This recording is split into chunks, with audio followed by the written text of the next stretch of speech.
Most people think fear arrives with a warning, a strange sound in the dark, a shadow at the end of a hallway, a feeling that something isn't right.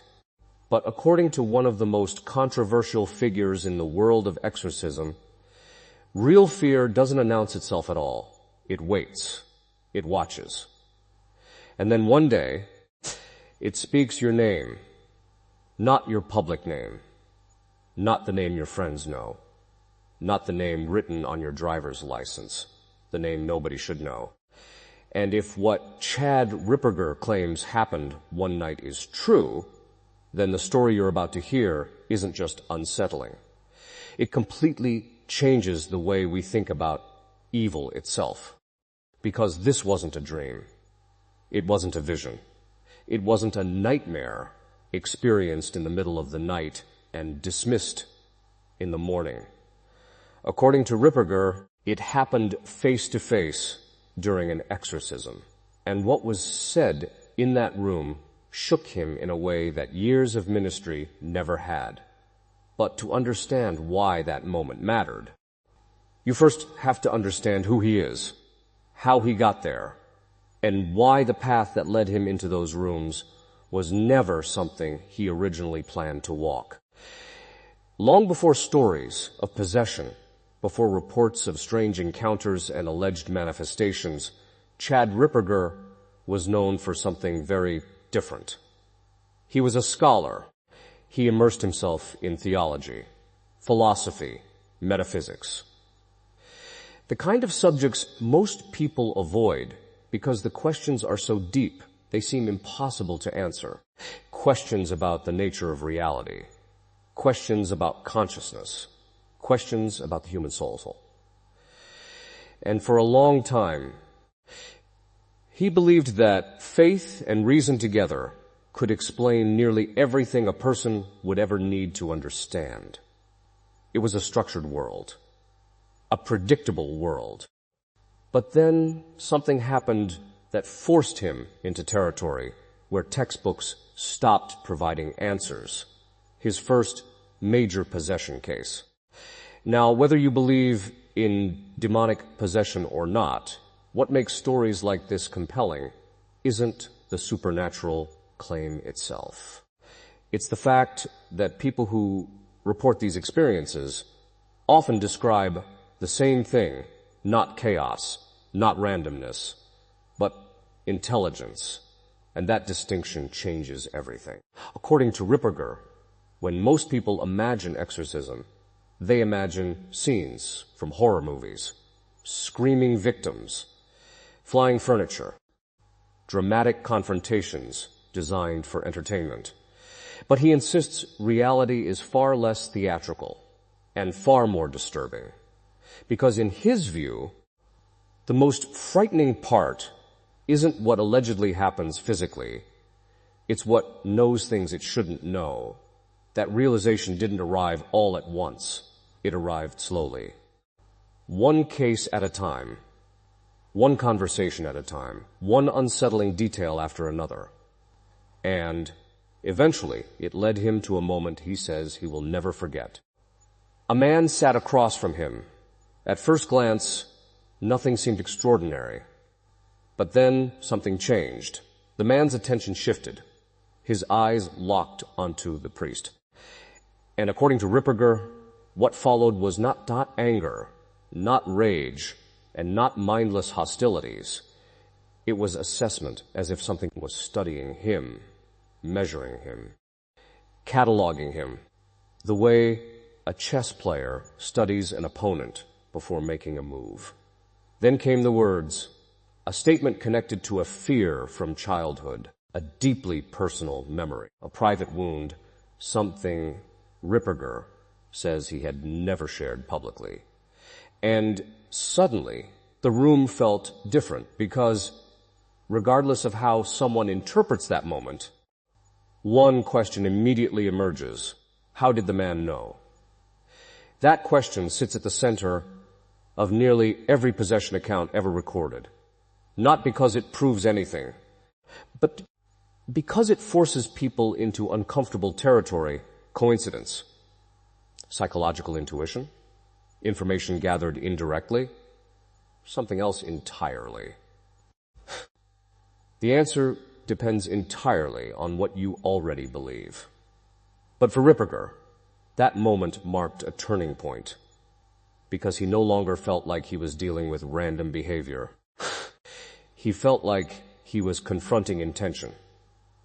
And intention is much harder to dismiss, especially when it appears repeatedly.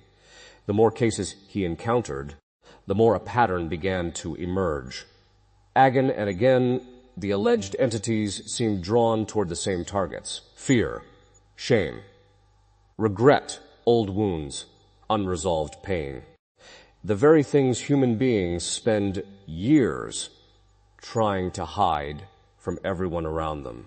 And that's where his understanding of spiritual warfare began to change. Because if there was one lesson these experiences appeared to teach, it was that vulnerability matters. The hidden parts of a person matter. The things nobody else sees matter. And that realization opened a much larger question. If evil exists, how does it gain influence in the first place? Most people imagine dramatic turning points, dark rituals, secret ceremonies, obvious choices.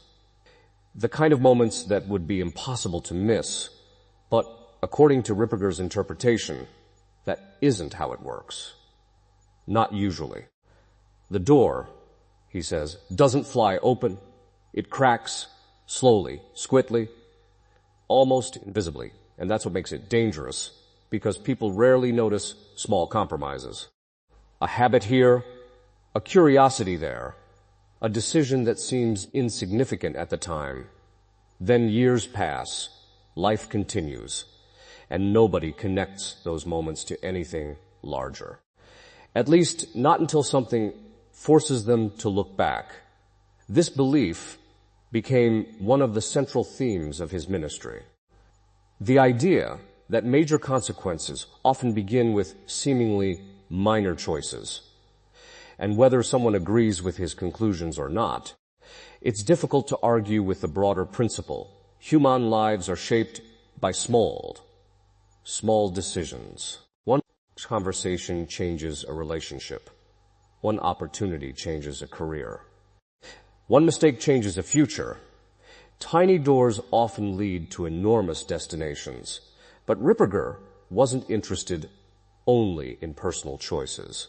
Over time, another pattern began to emerge, one that he found even more unsettling. Family histories, generations, stories that stretched backward decades, sometimes longer. Again and again, he found himself investigating not only the individual sitting in front of him, but the people who came before them, bot-currents, grandparents, great-grandparents. Because case after case, he believed the roots of a problem often extended far beyond the person currently suffering. Now, this idea remains controversial, even among religious believers. But for Ripperger, it became impossible to ignore. He began encountering situations where the same destructive patterns appeared repeatedly across generations, the same wounds, the same struggles, the same forms of brokenness. And the deeper he looked, the more convinced he became that history leaves marks, not only socially, not only psychologically, but spiritually. Yet even that wasn't the most disturbing realization. Because while family histories raised difficult questions, another aspect of these cases raised a completely different kind of concern. Patience, not human patience, something older. Something operating on a time scale most people never consider. Think about it. Human beings live for decades, maybe a century, if they're fortunate. Our plans stretch months ahead, years if we're ambitious. But what happens when an intelligence doesn't think that way? What happens when waiting 50 years means nothing? What happens when Generations become part of a single strategy. According to Ripperger, that's exactly what makes the phenomenon so difficult to understand. Because the alleged forces involved aren't described as impulsive. They're described as patient, methodical, long-term. And if that's true, then every assumption people make about confrontation suddenly changes, because the greatest threat isn't the attack you can see. It's the one you never notice happening. Which brings us to one of the most chilling ideas he ever discussed, the possibility that the real battle isn't dramatic at all. It's ordinary. It unfolds inside normal homes. Normal families, normal routines, not with explosions, not with spectacles, but through distraction, isolation, division, despair. The slow erosion of what keeps people grounded, and that's where the story begins to shift. Because after years of witnessing cases that pushed the limits of explanation, Ripperger arrived at a conclusion that surprised even him. The most important thing wasn't understanding darkness. It was understanding what darkness seemed unable to overcome. And that realization emerged from an encounter that left a permanent mark on him. An encounter that began, like many others, a room, a ritual, a person in distress. Nothing unusual by the standards of the work he had already done. But before the night was over, something would happen that forced him to confront a possibility he had never fully considered. A possibility that transformed the way he viewed every case that followed. And according to him, it all began with a single name spoken aloud. Not the possessed person's name, not the name of a family member, his own, the name almost nobody knew. The name he believed was hidden, the name that should have remained private. When those words entered the room, everything changed. Because what happened next wasn't simply frightening. It forced him to ask a question he had spent years avoiding. How much are we truly seeing? And if the answer is more than we realize, what does that mean for every secret we think we've buried? The deeper he pursued that question, the closer he came to a discovery that would redefine his understanding of evil, suffering, and spiritual warfare itself. But before that answer revealed itself, another encounter would take place, an encounter involving a woman, a hidden connection, and a detail so specific that even years later, he still points to it as one of the most unsettling moments of his entire ministry. And that is where the story becomes even stranger. To understand why, we need to step into another room, another case, and another confrontation that would push these claims far beyond anything he thought possible. The reason that case stayed with Chad Ripperger wasn't because of what happened on the surface. It was because of a detail so precise, so personal, that he claims it shattered every comfortable explanation he had been holding on to. According to his account, the woman sitting before him had never met him before. She had no connection to his personal life. No access to private conversations. No reason to know anything beyond what a stranger could discover through ordinary means. Yet during the session, a voice coming from her suddenly spoke the name of his confessor. Not a bishop, not a public figure, not a colleague whose identity could be easily researched. His personal confessor, a relationship intentionally hidden from public view. For a brief moment, Ripperger says he felt exposed in a way he had never experienced before, because the message wasn't simply information. It was psychological warfare. The point wasn't to reveal a fact.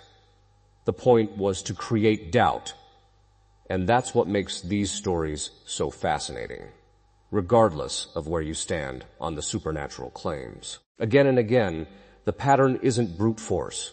It's strategy. The target is almost never the body first. It's confidence, focus, stability. The goal appears to be disruption. And according to Ripperger, once he recognized that pattern, he began seeing it everywhere. Every case seemed to reveal the same underlying principle. Whatever was happening, it appeared obsessed with creating confusion. Because confusion leads to hesitation. Hesitation leads to fear. And fear often opens doors that confidence keeps shut. But something else began emerging from these encounters. The deeper he went into this world, the more he found himself confronting a paradox. The darkness people focused on wasn't actually the most powerful thing in the room. In fact, the most significant moments weren't the frightening ones at all. They were the moments when fear suddenly disappeared. He describes cases where years of turmoil appeared to end with shocking speed. Situations where individuals who had been struggling for what felt like a lifetime suddenly seemed different. Not gradually. Not over months. Not after years of slow improvement. But decisively.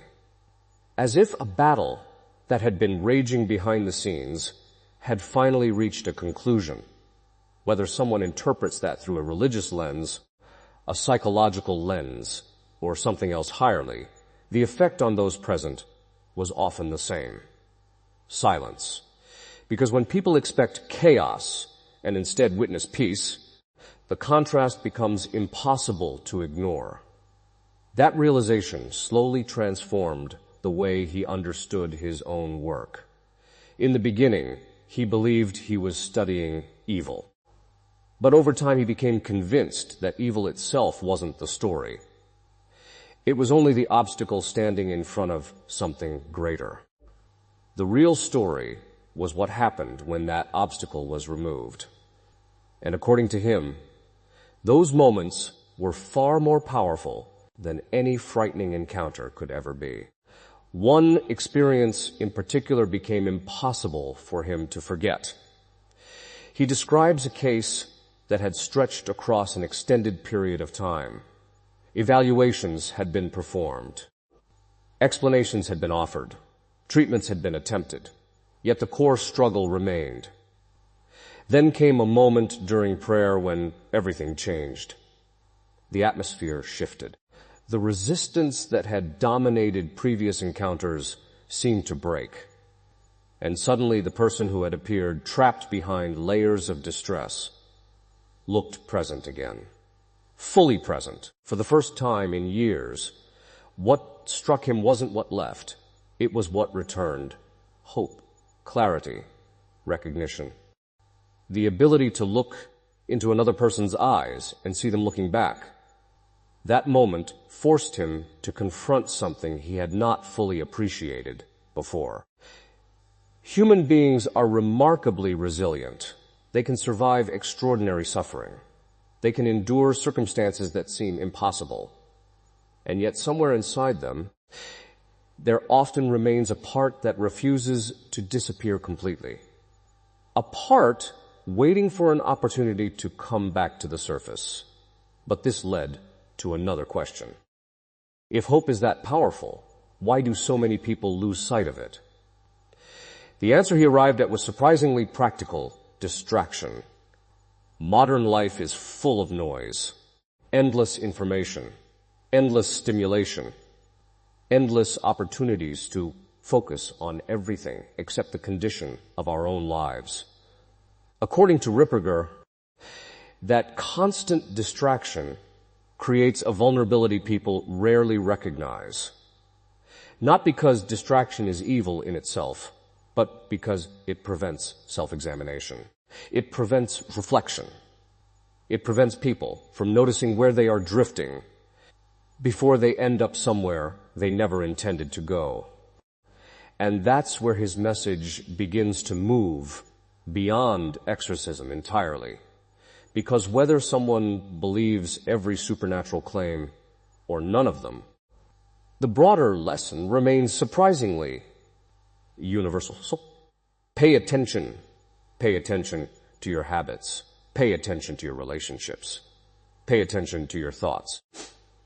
Pay attention to what you repeatedly allow into your life. Because the biggest changes rarely happen overnight. They happen gradually, one decision at a time, one compromise at a time, one choice at a time. The same principle, he argues, applies in the opposite direction as well. Growth is gradual. Healing is gradual. Strength is gradual. The person who becomes resilient isn't transformed in a single dramatic moment. They become resilient through thousands of small decisions repeated consistently over time. That idea became especially important as he reflected on the people he had encountered throughout his ministry.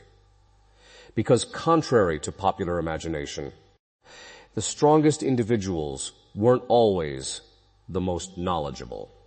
They weren't always the most educated. They weren't always the most experienced. Often they were simply the most disciplined. They maintained routines. They remained grounded. They understood that stability isn't built during a crisis. It's built long before the crisis arrives. And that brings us to the lesson Ripperger says took him the longest to learn: patience.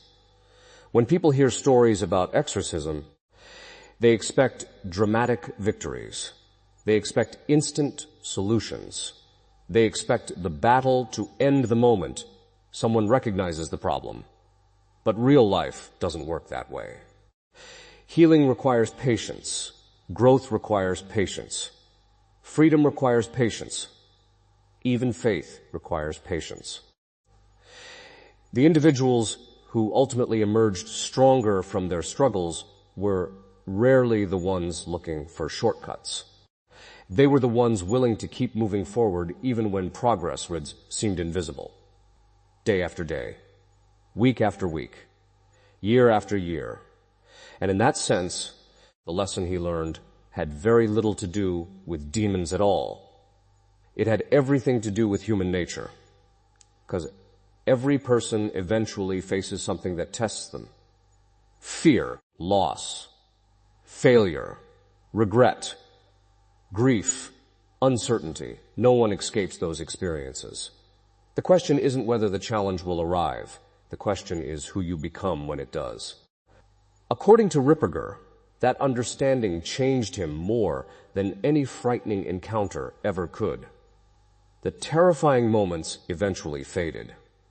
The shocking details became stories. The mysteries remained mysteries. But the deeper lesson endured. Human beings are engaged in a struggle that extends far beyond what they can see. And whether someone understands that struggle in spiritual terms, psychological terms, or philosophical terms, the responsibility remains the same. Choose carefully, pay attention. Protect what matters, and never underestimate the importance of the small decisions that shape your future, because the most dangerous doors are rarely the obvious ones, and the most important victories often happen where nobody else can see them. If there is one final lesson hidden inside all of these stories, it is this: darkness survives by convincing people they are powerless. But the moment a person realizes they still have a choice, still have agency, still have the ability to change direction, something begins to shift. Fear loses its grip, despair loses its certainty, and the future becomes open again. Perhaps that is why this story continues to resonate with so many people. Not because of the claims themselves, but because of what they point toward. A reminder that even in the deepest darkness, the battle is not necessarily over. The ending has not been written yet. And sometimes the most important thing a person can do is keep moving forward long enough to discover that. Because, according to Chad Ripperger, the greatest surprise wasn't what he saw in those rooms. It was what survived them.